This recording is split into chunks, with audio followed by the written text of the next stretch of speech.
राना साहब, ये जो इलेक्शन कमीशन के अंदर पार्टीज रजिस्टर होती हैं, इसका कोई क्राइटेरिया होना चाहिए आपकी नज़र में? और फिर क्या कोई सियासी खदमात हैं इस जमात की, जिसका बसरा साहब कह रहे थे कि एक सियासी जमात है, इस अंदाज में इसको देखना चाहिए? देखें, क्राइटेरिया तो पार्लियामेंट ने ही बनाना है और इलेक्शन कमीशन ने उस पर अमल कर रहा है। तो पार्लियामेंटेरियन बना लें, जितनी मर्जी अच्छी कर लें, जितनी मर्जी सख्ती कर लें, या जितनी मर्जी रियायतें दे लें कि टीएलपी जैसी जमात जिसको खुद पीटीआई ने बैन किया। और एग्जैक्टली आप निकाल के दोनों तरफ की वीडियोस देख लें कि मुल्तान रोड पे जब ये वहां चले थे तो क्या हो रहा था, आज इस दफा चले तो क्या हो रहा था। कोई फर्क नहीं है, लेकिन फर्क है अपनी अपनी सोच का कि आज आप उसको सपोर्ट करने पे मजबूर हैं। खौफ ये है कि शायद गवर्नमेंट आगे चल के हम पे भी बैन ना कर दे। ये पॉलिटिकल पार्टी का हक है, पीटीआई का। मैं तो नहीं उस पर करता कि वो क्यों बात कर रहे हैं, लेकिन जो तशद्दुद की राह टीएलपी ने अपनाई है उसका अंजाम यही होना था कि वो अपने लोगों को भी फंसा गए।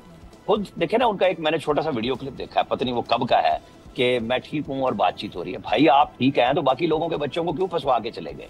जब आपसे एंगेज हो रहे थे और जब फलस्तीन के ऊपर मामला तय हो गए थे, तब आपको इतना जोशो खरोश के वो जो अभी इस्लाम साहब बता रहे थे, पत्थर लेके चल रहे हैं और सब कुछ लेके चल रहे हैं, तो ये तो कुछ और ही काम था ना।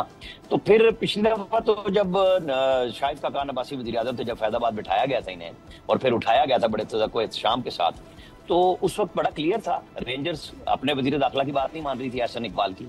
चौधरी निसार के घर पे वो लोग पहुंच गए थे फैजाबाद में, वहां पे उनके गार्ड्स ने उनको बचाया। ये किस किस्म के लोग थे? और उस वक्त शेख रशीद इसको लीड करते थे, मसाजिद में पिंडी की तकरीरें करते थे, गिराओ जलाओ की कहानी, काला काला रसूलुल्लाह सल्लल्लाहु अलैहि वसल्लम का नाम लेके शेख साहब आज किस चीज की भुगत रहे हैं? इन सबको सोचना चाहिए कि जब आप इक्तदार में होते हैं या गुस्से में होते हैं तो आप क्या कर रहे होते हैं। ये तमाम सियासी जमातों से, तमाम हुकूमतों से मैं कहूंगा कि इसके ऊपर एक कर लें कि किसी को तशद्दुद, वो चाहे मजहबी हो चाहे वो सियासी हो, वो उस तरफ नहीं जाने देने जाना चाहिए। नहीं बैठते, आप हुकूमतें ना माने, हम तो कुछ नहीं कह सकते ना, हर बंदे की अपनी राय है, मेरी राय है, शौकत बसरा साहब की राय है। लेकिन राना साहब, ये कहा जा सकता है कि कल को फिर मुआहदा नहीं हो जाएगा माजी की तरह?